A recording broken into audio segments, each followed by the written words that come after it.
man. Last night, I did feel sorry. I must admit, I felt a bit sorry for Scott Parker at the end.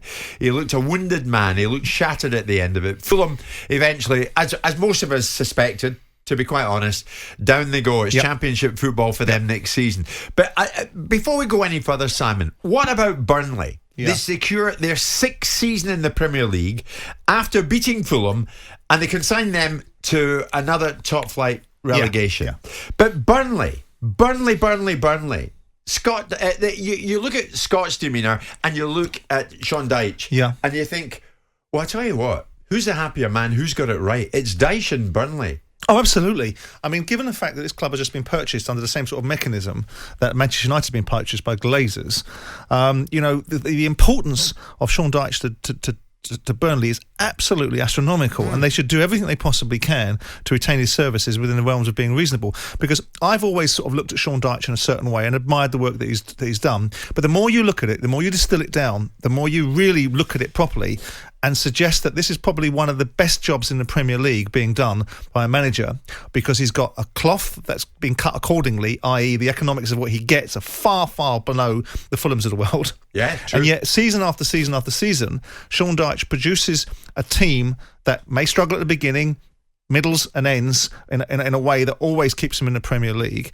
And I think you have to look at Sean Dyche. You know, I've been guilty of in the past of perhaps falling into the same trap as a lot of people do, which is, maybe he's the Kerbershy of his time. Maybe he's the Eddie Howe of his time. Well, he's I was going to say that, not being unkind to you, but you did pigeonhole him a bit. I kind of didn't jump on the bandwagon of suggesting that he should be a guy for a big job. But the more I look at it, the more I think about it, the more I think to myself, if you're Daniel Levy, put aside the brand of football, because sometimes the brand of football that you play is only based upon the personnel that you've got, right?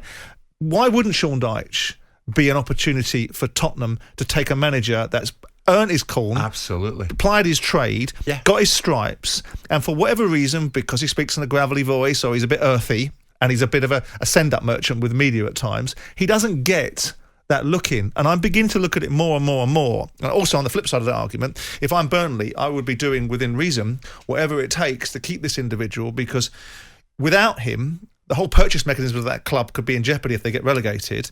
But I just think if you look at the two dugouts, Scott Parker is a really nice young manager, and I listened to his interview after the game with Gary Neville and with Jamie Carragher, and I was a little bit concerned to hear that he didn't actually know why the wheels had come off, because if he don't know, who does? Then who does? Because he didn't know the answer. The last 6 or 7 games, we've gone from a level of performance that was operating at a high level to a different level. And when asked the question, he's like, I don't really know. Now, that's not much of an audition for a top manager's job at Tottenham if you're listening to that particular scenario. And of course, it's directly after the game and you're very emotive. But I think that Fulham have gone up and down. It's funny, isn't it? Fulham were a team 10, 15 years ago that were the model for the way to spend, because of Al Fayed coming in and lifting them through the divisions with Kevin Keegan going in and then building up this Fulham side that was spending money with John Tigana, lands in the Premier League, stays there for a period of time, and is now a yo-yo club. Well, that's right. That's what they've become. And Burnley are not. But you see, I mean, I must admit, Simon, I think here, perception is an unfair judgment, because we look at Scott Parker and we think, well groomed. The lad knows what he's doing. Was a great player. He's going to be a great manager. Progressive young manager. Maybe he is. We look at Sean Dyche in a completely different way. And I think that is so unfair. Perception here is totally unfair. Sean Dyche, I would say, should be top of Tottenham's shortlist, but he won't be. Well, I mean, there's an old expression, isn't there? Perception is 90% of reality, isn't it? Because that's the way that people look at the world. But you also have to distill it into the real world of, okay, he looks on paper very good. Okay, what's happened with Fulham this year? They've had a reasonable spend. They come up with a reasonable squad that had money spent on it 18 months ago when they were in the Premier League first time around, or 2 years ago, and he's got them relegated. He's got them relegated, irrespective of a show of form over a period of time and the fact that Scott speaks in a certain way and a lot of people in the media like him. But when you distill it down to the reality of it, Fulham have been relegated. They scraped into the playoffs in last year. They nicked through against an off-form Brentford in the final.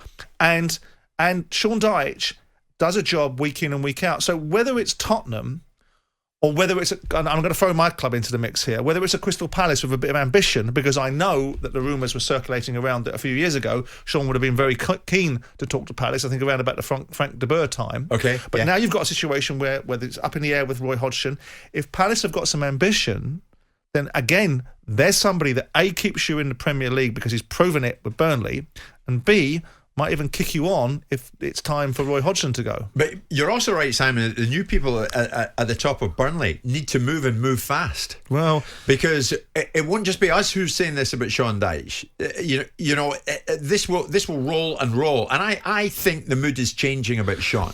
Maybe. If we don't want to sound as if Sean's some kind of outcast. He's not. No. But, I mean, give him the opportunity to do it at an elite club, a top club. Sorry, with no disrespect to Burnley, but he deserves his chance. Well, I think if you run the argument that I always run, right, which is basically people have got to earn their stripes before they start moving around, then it's undebatable that he's earned the right to be able to move through the gears. Very challenging stuff for the new guys that own Burnley, because as we know, and we're seeing the furore at Man United, the Man United fans loathe the way the Glazers have bought the club. Yeah. Well, with due respect, these guys that have bought Burnley have bought Burnley the same way. They've loaded it with some debt, and they're servicing that debt through Burnley's cash flow. And if Sean Dyche were to come out of the mix, and I don't like to over-egg the importance of managers because a football club is the sum of all its parts, but I think if you take Sean Dyche out of that particular environment, Burnley will struggle. Okay, what about Fulham? Did they keep Parker? I can't see any reason why they wouldn't, because Scott has put up a reasonable fist of things in the Premier League, and he's learning still to be a manager. Going back to the Championship, having built some morale in that side for a period of time, should bode well for Fulham to be able to do precisely what Norwich did. Yeah. If they keep their team together. Yeah. They've got Mitrovic if they keep him. They've got a few other players in there. The kid up front, Maja, I don't know how to pronounce his surname. Maja. Josh Maja, yeah. Josh Maja. If he keeps him and a few other people inside that dressing room that clearly are good players, then there's no reason why Fulham shouldn't bounce back. Well, of course, the fact of the matter is Fulham are heading back to the Championship with West Brom and with Sheffield United. Yep. So that means the ones above, Southampton, Brighton, Newcastle and Burnley, all survive. They all survive.